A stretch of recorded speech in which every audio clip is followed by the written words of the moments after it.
During the pandemic, more than 40 million Americans have relied on additional aid from SNAP, the Supplemental Nutrition Assistance Program, to pay for groceries. But at the end of this month, those emergency benefits will expire. Here in Illinois, that means roughly 2 million low-income people will lose between $95 and $200 a month to spend on food. And during this time of high inflation on staples like milk and eggs and cereal, many SNAP recipients are worried about the coming change, to say the least. Patricia Fernandez is Associate Manager of Public Benefit Outreach at the Greater Chicago Food Depository and is here to tell us more. Welcome to the show, Patricia. Hi, thank you for having me. Also with us is Kelly O'Connell, who's CEO of Nourishing Hope Pantry in Lakeview. Welcome, Kelly. Hi, thanks for having me as well. Kelly, the latest Consumer Price Index report that came out this morning, it shows prices continue to rise. So how big of a blow could this change to SNAP benefits be to families? It's a pretty big deal, right? So folks are already struggling to buy groceries at the store with inflation, and we're seeing a big increase come into Nourishing Hope. And with the rollback of SNAP, we're anticipating continued increase in the coming weeks and months. Well, earlier this morning, we spoke with Larry Purnell, who's a SNAP recipient and also a volunteer at Marillac St. Vincent Pantry in East Garfield Park. Here's a little bit of what he had to say about the upcoming decrease in benefits. I didn't have enough to begin with, and now they taking that away. You know, I'm starting to understand that the government is not intended for you to live. They're just intended for you to exist. So you'll be around to vote next time. He said the government is not intending for you to live. It's intending for you to exist so that you'll be around to vote next time. Are you hearing similar things from folks that you work with, Kelly? You know, it's tough. I think lots of folks rely on government assistance to put food on their table, and among other things. And people are now having to make really tough choices already. And when we roll back the SNAP cuts, that's going to continue to happen, right? Sometimes they're trying to decide if they can pay heat or put food on their table or buy the medicine that their doctor's prescribed or put food on their table. And that's going to continue. Patricia, give us a little backstory of the emergency funding that was allocated at the start of the pandemic. How much was it and why was it authorized in the first place? Yeah, so at the beginning of the pandemic, right, through all the crisis happening, this law went into place back in April of 2020, where these benefits were approved as an additional benefit the SNAP recipients were going to be receiving, aside from the regular deposits that they were already receiving, to help weather, right, the pandemic and avoid food insecurity that they were probably going to be facing. And why is it ending now? Oh, one of the reasons why it's ending now is a result due to the federal policy changes that happened towards the end of last year. A bill that included critical investments in child nutrition programs. At the same time, it was initiated. Also, this emergency allotment was also removed from the bill. So how many people are you anticipating will be affected by the change? Something that you mentioned in the beginning, right, approximately 2 million SNAP recipients might be impacted by the change coming at the end of this month. So in March, it's where we're going to see the spike of need. Well, here's another question that I asked SNAP recipient Larry Purnell this morning. How far into a given month would you say that those SNAP benefits last for you? Is that a joke? No, it's a serious question. Once I go to the store one time, then it's over with. So how frequently would you say SNAP benefits aren't enough, Kelly, and people still have to go ahead and supplement it by coming to the pantry? Pretty frequently, they're not enough, right? Already the monthly allotment doesn't cover, especially in Chicago and Cook County, enough for a family to buy food or individuals to buy food. And now we're anticipating their monthly allotment to decrease between $95 and $250. And so there's going to be a pretty big impact on household budgets when this happens. And let's not forget, you've seen people actually come to the pantry for the very first time when the pandemic started, right, Kelly? Yeah, we saw a huge increase at the beginning, and not just Nourishing Hope, but across the system too, the Greater Chicago Food Depositories Network. Lots of people had to turn to the pantry for the first time. And with inflation, we're seeing that trend happen again. More and more people are having to turn to a place like Nourishing Hope or somewhere in their neighborhood to make sure that they can put food on the table. And we're anticipating that to continue with inflation and now with the SNAP cuts as well. Yeah, and with those folks who just started on the program during the pandemic, the emergency amounts are really all they know, right? Right. It's the norm for them, right? And so now it's going to feel like it's a huge decrease when they start to come in. But that's why, honestly, we're trying to encourage everybody that receives SNAP now to go recertify. It's important to let folks know if you've had a decrease in income, an increase in household expenses, because that will could potentially adjust your allocation as well. Patricia, you're a benefits coordinator and you have a benefits hotline. What kinds of things do you help people figure out? Correct. Through our benefits outreach team here, we assist a lot of Cook County residents either apply, like you mentioned, for the first time with benefits or assist with questions that they might have.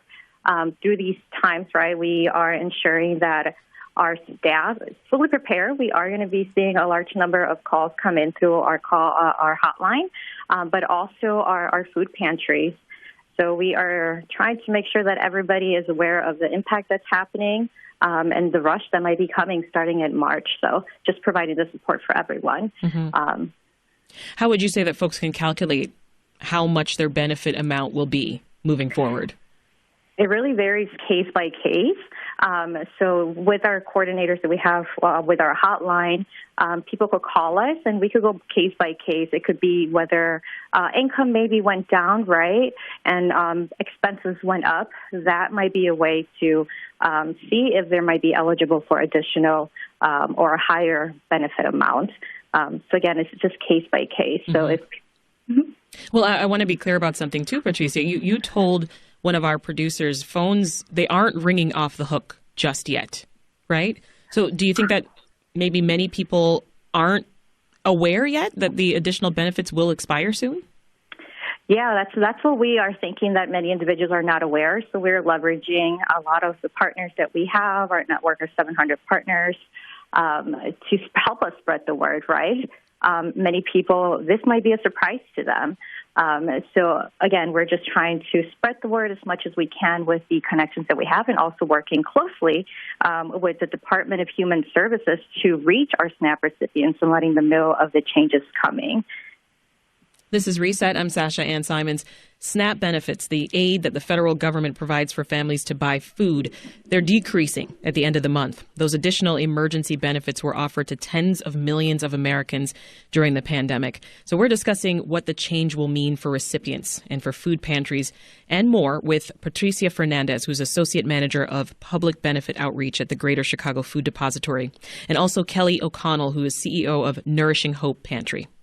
So, Kelly, inflation, as we talked about, as well as the thousands of new asylum seekers who are here in Chicago, they pushed more people to your doors, right? So how much of an increase have you seen in the past 6 months to a year? Talk to us about that. Yeah, just this year, especially around the holidays, we started to see another increase with inflation and holidays, and we've seen about a 35% increase compared to last year. And a lot of those are more families. We're seeing, a huge increase in families with children and new folks to Chicago who are trying to navigate life in a new city. What kind of strain does this put on the pantry? Well, just like many household budgets, inflation is impacting us too. And it's a time when service levels are increasing and our costs to operate are also increasing. And so we definitely are feeling a bit of a pinch in terms of keeping operations going, which we are, but then also, continuing to meet demand. So if anyone's in a position to help, we, welcome that either from a investment of your dollars or investment of your time. Come volunteer with us to help meet the increased need. Yeah, as you talk about preparation, what kind of conversations are you and your team having right now about trying to prepare to meet that higher demand? Yeah, we are focused on making sure we have the pipeline of food. We have a great partner in the Greater Chicago Food Depository, where we get about half of our food from. But we're also sourcing it from other sources as well, like retailers and wholesalers and community food drives that people do. And so we're trying to make sure that we have the inventory ready to meet the need, and also recruiting more volunteers so that when people do come and the lines are longer, that we can continue to serve in a efficient and quick manner. Patricia, what other alternative programs do people have to apply for when it comes to financial assistance? Yeah, there's multiple different programs in the state of Illinois. Of course, we've been talking about SNAP, but also Medicaid. But then there's also other programs such as WIC. A lot of people are under the impression that program is only for children or infants, correct? But that's for children 5 and under. There's other services or resources as well, such as light heat, that will help pay for light and gas. But of course, everything has different requirements. Mm-hmm. So when people call our hotline, we will be able to connect one-on-one with individuals to see which programs they might be potentially eligible for. And all that information, of course, could be found at our website. What does the application process actually look like, though, Patricia? And what documents do people need? Yeah, so the application is an 18-page application. It's just a lot of paperwork, right, that an individual has to fill out. But throughout that process, it's just gathering, personal information, and then just looking at who is in the household to determine the size of the SNAP household to see how much benefits are going to be eligible for. Of course, there's some documentation that needs to be submitted, such as income, proof of residency, among other things. So through our hotline, we're able to assist and walk everybody through it. The process does take 30 days. So once we help complete the application, it's sent to the Department of Human Services, and they're the ones that process it. Mm-hmm. How does the Greater Chicago Food Depository get out into the communities? Yeah, there's different ways that we go about going out to the communities, either, like Kelly mentioned, right, through our partners that we have out in Cook County. Mm-hmm. But we also do have our team going out into the field and providing services on the ground, either by answering questions or helping individuals apply for the first time, or helping them get those documents that you initially mentioned, because it could be hard for individuals who might have mobility limitations, right? Right. And so, Kelly, that being said, I mean, we're closing in, as I said, on the last 2 weeks of these additional benefits. What are you keeping your eye on for February 28th and beyond? Yeah, we're making sure, too, folks that are visiting us can get connected either to one of our case managers or somewhere else so that they can recertify and prepare themselves. And then for us, again, we're just trying to make sure that we have the resources to meet the increased need.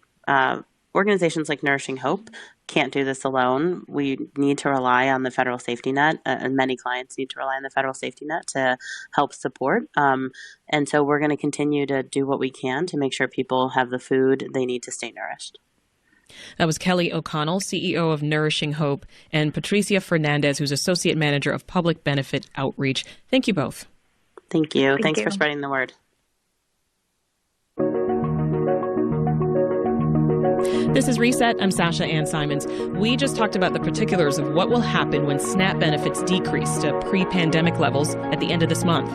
Now let's hear from Christina, an infant daycare teacher and SNAP recipient. We're using her first name at her request. Welcome to the show, Christina. Hi, Christina.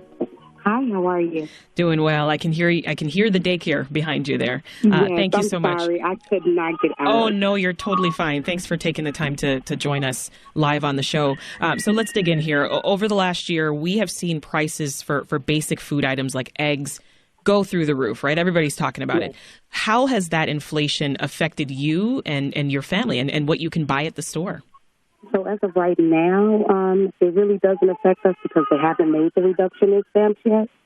But when they do make that reduction, we're going to probably have to start using cash to make some of those purchases because milk has gone up, eggs have gone up.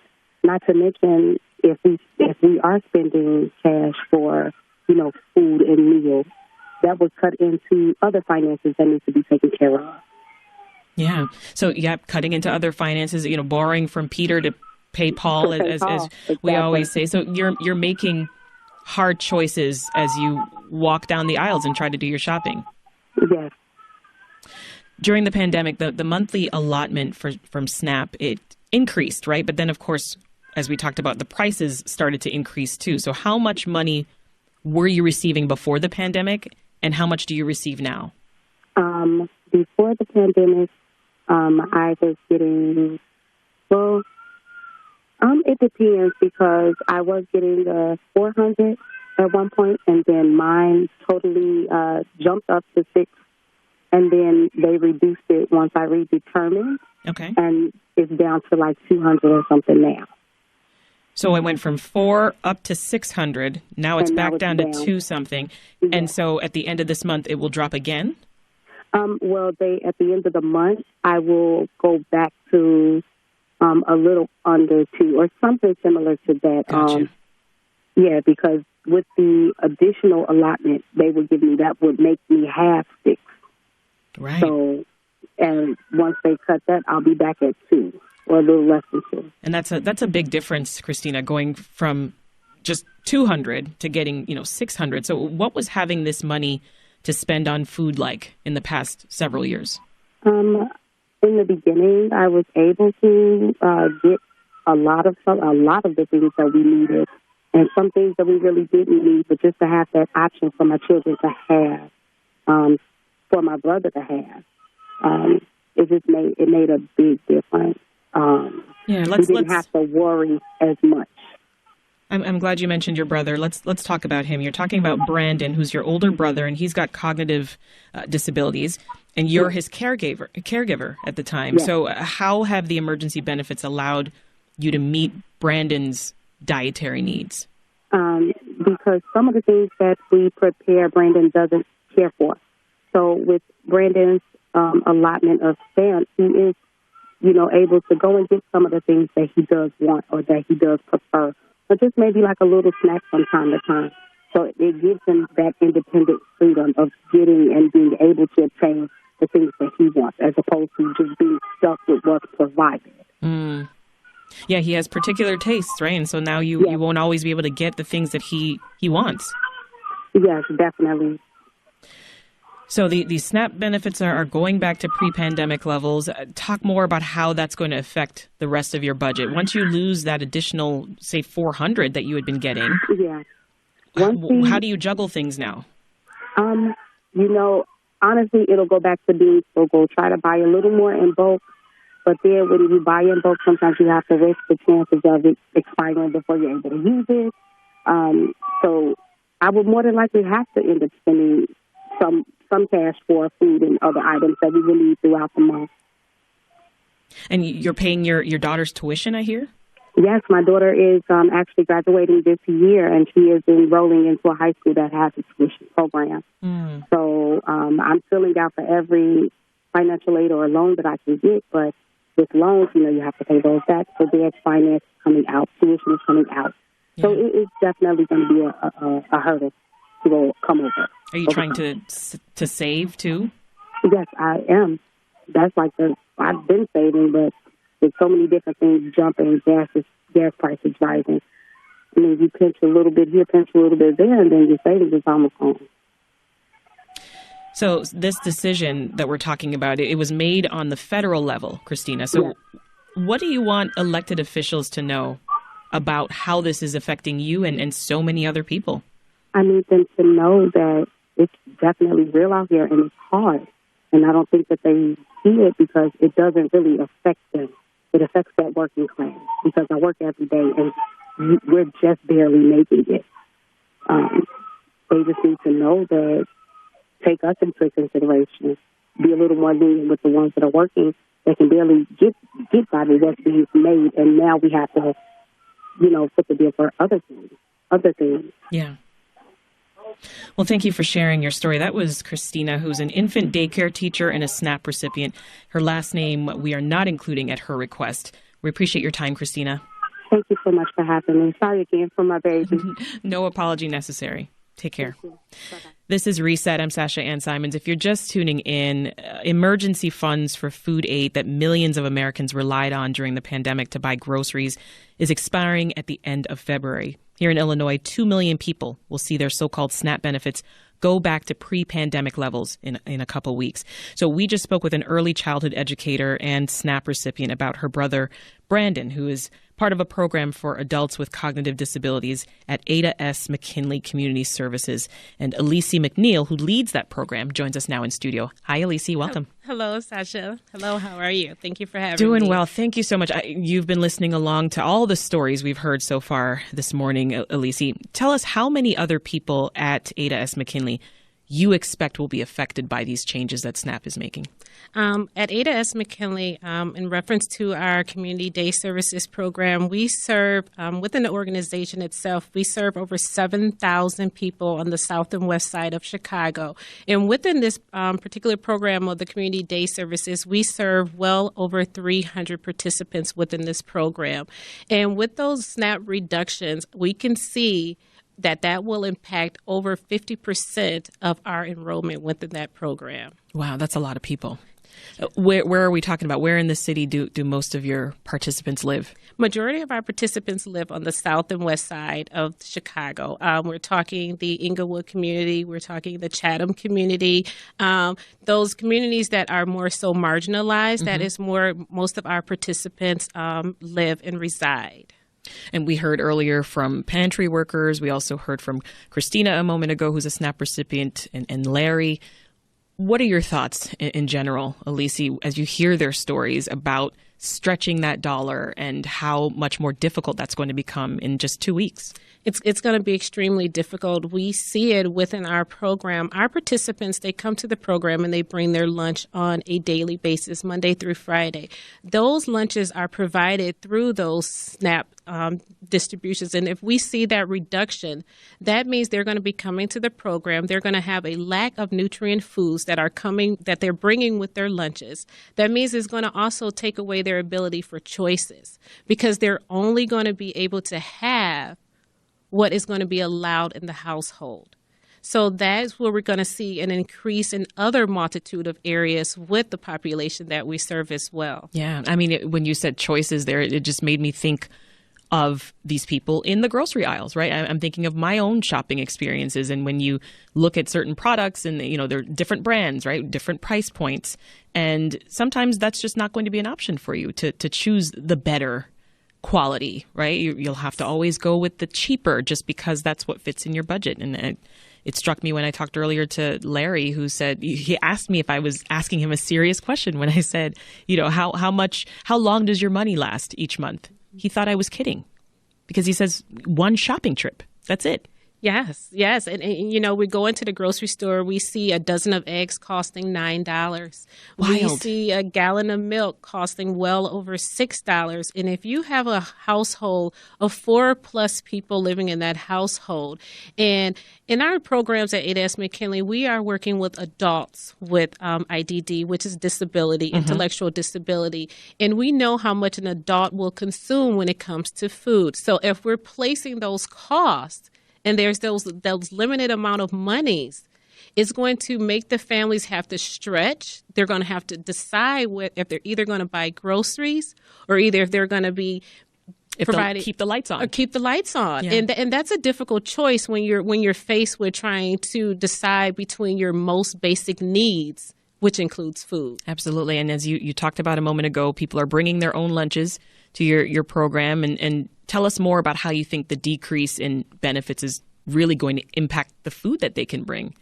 It's going to impact their cognitive abilities. It's going to, when you are not allowed to have choices, we have seen where it can lead to depression. It can lead to anxiety. It can lead to a host of other behavioral issues when it pertains to your mental abilities.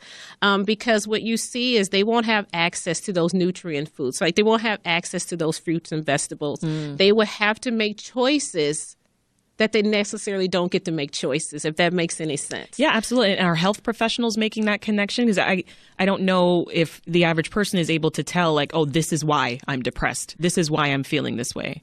I don't believe so. I don't believe that they actually see that or understand that until you can see it firsthand when you have an individual come to you and say, I wanted to have those fruits in my lunch and I wasn't allowed to because based on, I have people in my household where we had to decide if we were going to either have eggs this week or if we were going to have the eggs this week. So it's just those hard decisions that we shouldn't have to be placing on our communities. Yeah. Remind us of the effects of not having that proper nutrition. It has shown, statistics has shown how the impact that it can have on your behavioral health. When you're faced with making life decisions, it can lead to depression because you're sitting here trying to decide between what is the most important. Imagine trying to make a decision on what's the most important when it's deciding between food. Impossible. Or housing or just your basic needs. That's a hard choice because you're going to find that all are equally important. Yeah, and as we talk about just the effects of proper nutrition, at the most basic level as a mom, I'm constantly telling my kids, make sure you have breakfast, make sure you do this. You'll be tired in class, right? And I'm thinking of the fatigue. So I can only imagine the other, mental effects of not nourishing your body in the right way. Yes, and absolutely. And then also, too, as we're discussing, we're talking about individuals that have intellectual disabilities, right? So they also have to go an extra step in trying to process where their choices are going to be relinquished through this. So they're going to have to decide between that because they've had these choices and then now they're going to be taken away in a short period of time without any explanation being placed with it. So it definitely makes it challenging. Yeah. Could this food insecurity, you think, lead to difficulties with participants affording housing or doctor's visits? Absolutely. Absolutely. Because once again, it's all about trying to figure out what are you going to choose? What are you going to choose? Do I want to eat? Do I want a home? Or do I want to check my physical health? And sometimes it's going to be difficult to make those decisions when you feel that no answer is going to be the right answer. And we're talking about, again, as you've mentioned, people with various disabilities who probably need to go to those doctor's visits, correct? Correct. Absolutely. They need to go to those doctor's visits just to pertain to, making sure that their physical health is intact, making sure that we are addressing their needs because maybe they have like some communication barriers or things of that nature. So we need to make sure that we have an interdisciplinary team that is focused on what their needs are and that we are best to advocate and serve them as which we do. Yeah. Well, what else are you going to be keeping your eye on here as the needle moves closer to February 28th?